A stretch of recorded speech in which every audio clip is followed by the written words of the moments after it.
અચ્છા, અહીંયા કેટલા ખેડૂતો બેઠા છે જે ખેતી જોડે જોડાયેલા છે હજી? અરે વાહ ભાઈ વાહ. હા, પૂરેપૂરું. તો મારે તમને બે સવાલ પૂછવા છે. મને એમ કેજો, જેટલા ખેડૂતો અહીંયા બેઠા છે તેના ખાતામાં દર વર્ષે મોદી સાહેબ શું મોકલે છે? 2000 તો 4 મહિને મોકલે. વર્ષે હિસાબ મારો 6000 રૂપિયા થાય. 6000 રૂપિયા આવે છે બધાને વર્ષે? જેને આવતા હોય આ હાથ ઊંચો કરે ભાઈ. આ પાછળ બેઠેલા જ નથી આવતા ભાઈ, કે ખાલી વાપરી જ લેવા?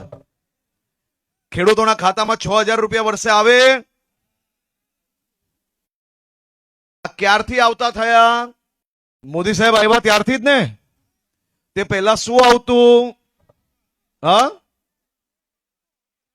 ધોકા આવતા. તે પહેલા કોઈ ફૂટી કોડીએ તમારા બેંક એકાઉન્ટમાં મોકલેલી?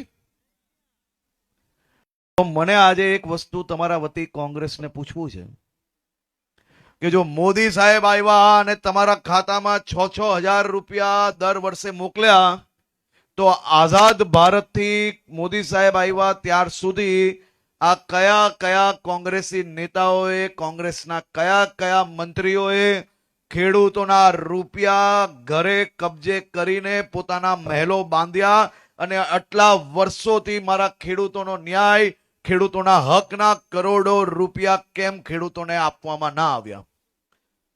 જો મોદી સાહેબ આપી શકે તો કોંગ્રેસે કેમ ના આપ્યા? આ રૂપિયા કોણ ખાઈ ગયું એ પૂછવું પડે કે ના પૂછવું પડે?